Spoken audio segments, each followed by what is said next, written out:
গোপচুরি Sukumar Ray. Head অফিসের বড় বাবু লোকটি বড় শান্ত। তার যে এমন মাথার ব্যামো কেউ কখনো জানতো? দিব্যি ছিলেন খোশ মেজাজে, চেয়ারখানি চেপে একলা বসে ঝিমঝিমিয়ে হঠাৎ গেলেন খেপে। আঁতকে উঠে হাত পা ছুঁড়ে চোখটি করে গোল, হঠাৎ বলেন, গেলুম গেলুম, আমায় ধরে তোল। তাই শুনে কেউ বদ্যি ডাকে, কেউ বা হাঁকে পুলিশ, কেউ বা বলে কামড়ে দেবে, সাবধানেতে তুলিস। ব্যস্ত সবাই এদিক ওদিক করছে ঘোরাঘুরি।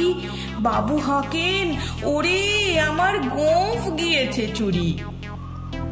গোঁফ হারানো আজব কথা, তাও কি হয় সত্যি? গোঁফ চোরা তো তেমনই আছে, কমেনি এক রত্তি।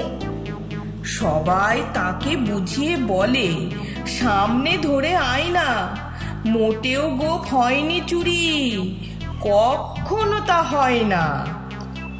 রেগে আগুন তেলে বেগুন, তেরে বলেন তিনি, কারো কথার ধার ধারিনি, সব ব্যাটাকেই চিনি।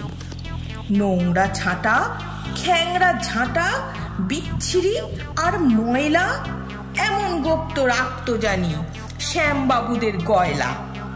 এ গোঁফ যদি আমার বলিস, করব তোদের জবাই। এই না বলে জরিমানা করলেন তিনি সবাই।